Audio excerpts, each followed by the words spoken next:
In this lesson, we're going to be talking about some more common HTML tags, and the one that we're going to be talking about in this lesson is going to be ordered lists. So ordered lists are used very commonly. So in combination with CSS, you can do some really cool things with ordered lists. And an ordered list is, just as the name indicates, it's a list of a bunch of items.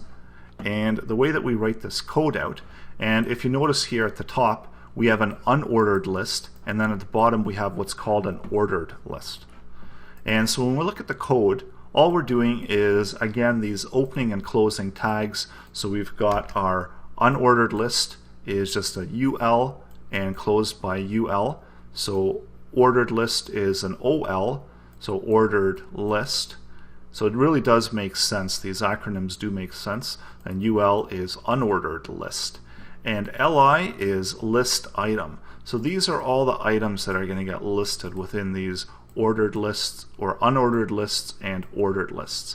And again, these are very commonplace within HTML code, and combined with CSS, you've got a lot of control with what you can do with these lists.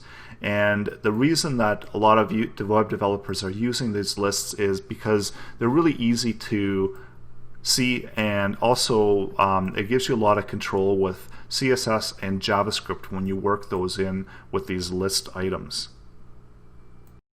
And with ordered lists, you've got the ability to add different types. So as well with styling, which we're going to get into later as well, we can add an attribute of type, and we can just do type A, and that will allow us to change what these ordered list identifiers are. So here we just did a type A, so it's going to start A, B, C, D. We can also do lowercase, and we could also do these Roman numeral type. And so we can just refresh that. So there are some options with the ordered lists as well. And with unordered lists, you've got the ability to attach style. So this is the same for any attribute, and we're going to get into that in the next lesson, how to use style to really customize the look of your elements.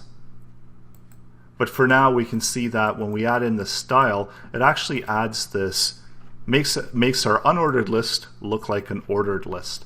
And we do have a few options here for style. So with Dreamweaver, I've got a bunch of options here in the drop down, and I can do something like a square as well. And when I go back out and refresh it, I can see that these unordered list now has these square type list indicators or list types. And additional to ordered lists, we want to talk about tables quickly. So tables used to be used quite a bit for styling and positioning different items and different content on web pages, and this was before CSS came along. So CSS has really changed how we do our HTML code, but it is important to understand that tables are still have their usefulness. And a basic table structure is that we've got our opening table, closing table tags. So again, those opening closings, we've got a TR, which is a table row. We've got a TH, which is a table header.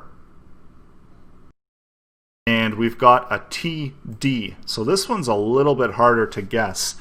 So rows, headers, TD is table data. So these are essentially all the different cells. So if you had another bunch of another row here, and you'd have again these TDs, so these table datas. So again, this is a basic table structure, and you can really build out your tables. So the first row is going to have the headers, and when we go out to our browser, we can see that this is how our basic table is set up. And with adding styling and attributes, we're able to add quite a bit more into the table, how it's going to look. So if you want to add in a border, so the thing with tables is they do have their own attributes, and you can use styling as well. So by default, they do have their own attributes. So we can do table border, and this will add that border around these table items. So it's a little bit easier to see all the different cells that are available within the table. But for the most part, Mainly we're going to be using styling to control tables. So we're not going to be using a lot of these table attributes. And as you can see, when we do this drop down, we've got a background option, background color, a whole bunch of options for the table as well.